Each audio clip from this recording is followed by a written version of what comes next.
In this tutorial video, I'm going to teach you how to get the most out of this simulation casebook, to access all of the interactive features, to make your simulation cases as streamlined and seamless as possible. I'll break this down into 3 phases. Number 1, how you should use the book before coming to a simulation meeting. Number 2, how you should use the book during your simulation meetings. And finally, how you can use the book after the simulation meetings. So for phase 1, before the simulation meeting starts, both students and facilitators should visit the book to access a few different features. Students should only visit the title page of each chapter before the meeting. Don't actually look through the cases or you'll ruin the surprise. Students should visit the title page of each chapter in order to access these links. These will link to excellent podcasts, which will give a preview of the material that will be covered during that week's cases. Of course, case facilitators can also access these links, but only case facilitators should proceed to the second page of the case to actually read over the cases. Now, before the simulation meeting starts, case facilitators should familiarize themselves with the case. Here on the first page of each case is a basic HPI and a sample history with review systems, allergies, social history, past medical history including their medications, and their past surgical history. In addition to reviewing the basic HPI of each case facilitators should also proceed to the next page and click on the Scenario Review button. The Scenario Review button will contain a basic overview of the ABCs, and it will include a discussion of the differential diagnosis for the chief complaint. Underneath each differential diagnosis is a short discussion of the significant findings present in the history of present illness, the physical exam, as well as pertinent labs and imaging that the team should have ordered in order to rule in or rule out different aspects of the differential. In each case, the true diagnosis is highlighted in blue to make it easy for you to find. This will also help you during your debriefing sessions after the cases. Finally, before attending the meeting, the case facilitator should review the equipment needed section. Make sure that you arrange to have all the equipment necessary at your meeting. Of course, remember that for many cases, you will not need any equipment whatsoever.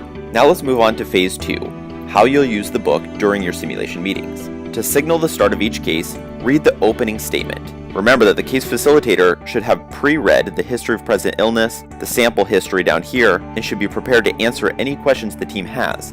However, the team should actively seek out this information. This is essential to running a good simulation. You've just read the opening statement of the case, and now you should proceed to show students this page. Throughout the case, students will be able to access multiple interactive elements, including the vital signs, the physical exam, order labs, and imaging. We'll go through each part to show you how to use these interactive elements. So we'll start off with vital signs. In order to access the vital signs, simply click on the button. A simulated monitor, similar to those seen in the actual hospital setting, will appear, showing the team heart rate, oxygen saturation, blood pressure, including the mean arterial pressure, the respiration rate, and finally the patient's temperature. Now notice that there are 3 sets of vital signs that will be included in each case, including a final crash set of vital signs. The first set of vital signs is always the initial set of vital signs. This should be the first set that you display to the team at the beginning of the simulation. The second set of vital signs is the progression set of vital signs. This will be the second set of vital signs that you show to the team, usually about 3 to 5 minutes into the scenario. This set of vital signs will show the team how the patient is progressing. In many cases, the patient's vital signs will deteriorate throughout the case, which should signal the team to take actions urgently. However, in some cases, the progression set of vital signs will show that the patient is actually stable. And finally, there's a third set of vital signs, known as the resolution set of vital signs. This set of vital signs should only be shown to the team after the team has correctly diagnosed and properly managed the patient's condition.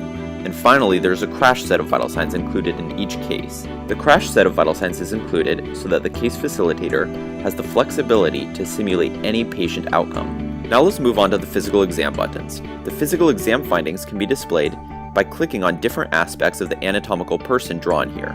To access the general exam, as well as the head, eyes, ears, nose, and throat exam, click on the head. To access the respiratory and cardiac exams, click on the chest.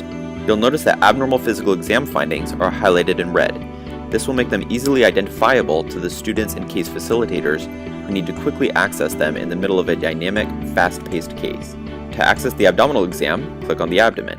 To access a genitourinary exam, click on the groin. To access an extremities exam, click on the lower legs. And to access a back, rectal, and neuro exam, click on the back of the patient. And now let's move on to labs and imaging. The exact same display of labs and imaging will be displayed in every single case. Students will have to think critically about which labs and imaging they would like to order. Once the team orders a certain lab, simply click on the button to display it. Oftentimes, I will give students a 1 to 2 minute delay from when they order the lab to when I display the findings to simulate a little bit more of medical realism. Once again, abnormal lab findings will be highlighted in red, while normal labs will be in black. Additionally, there's a normal range listed next to each lab for easy reference.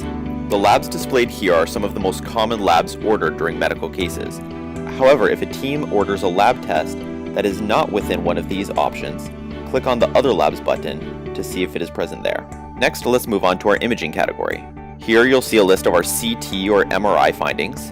In this section, you'll see our X-ray imaging, and then over here you'll have a link to ultrasound findings as well as an EKG. Once students order certain imaging, give them a few minute delay from when they actually order the test to when you display the findings. As before, in order to display the findings, simply click on the button. Give the students the opportunity to try and read the imaging findings on their own. However, it is understandable that many students will not be prepared to read the imaging findings and interpret them on their own. For that reason, at the bottom of each imaging is a radiologist report, which you can scroll to access the radiologist's interpretation of the findings. The case facilitator should decide whether or not to display the radiologist report early on in the case or at a delay. You can make this decision based on the pace of the case as well as the skill level of the students involved. Notice that cases are carefully constructed so that pathological findings are matching in all the pertinent imaging. For example, in this case, the chest X-ray findings show a certain pathology that is also revealed in the chest CT. However, it is up to the case facilitator whether or not they actually want to access these findings. For example, in some cases, the patient may be too unstable to actually go to CT to have the imaging study performed. It is up to the case facilitator to choose to either refuse to allow the team to go and get those imaging studies performed, or the case facilitator may simply oblige their request and show the pertinent imaging. Now, of course, all the other normal imaging findings are present as well. So if a team decides to order a skull X-ray for whatever reason, they may do so. And once again, they should have the opportunity to try to interpret the findings on their own, but if needed, a radiologist report is included at the bottom of the page. Now, I'd like to specifically talk about the EKG and eFast ultrasound. Now, cases are carefully constructed so that the findings in the 12-lead EKG match the same findings found on the telemetry on the vital signs monitor. Now, finally, for the eFast ultrasound. This is a common study that students will perform in many of the cases in this book.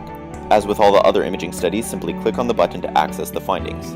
Scroll through the pop-up to show each different aspect of the FAST exam, starting with the Morrison's pouch, the suprapubic view, the splenorenal recess, the cardiac view, and even a lung sliding view. Now finally, after the case is finished, the case facilitator should conduct a debriefing session. Open up the scenario review button to access the chief complaint as well as the differential diagnosis. Remember that the true diagnosis will always be highlighted in blue so that you can easily identify it during your debriefing session. Now this finally brings us to phase 3, how to use this book after the simulation meeting.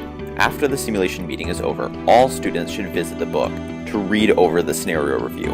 The scenario review emphasizes the key points that were initially taught when students visited the podcast before the meeting. This helps the students further actively engage in the learning process by revisiting the material for the third time. Students will have first been exposed to the material through the podcast links before coming to the simulation meeting. Then they will have a second opportunity to be exposed by actively participating in the simulation exercise. And finally, after the simulation meeting, students will have a third opportunity to be exposed to the same material by accessing the scenario review button and reading over the differential diagnosis. The scenario review discusses a systematic and thorough approach to each case. It will help students learn how to systematically formulate a problem-based differential. It will then help them understand how to narrow their differential using different findings from the physical exam, their history, as well as the labs and imaging. I hope that our casebooks streamline the learning process for you.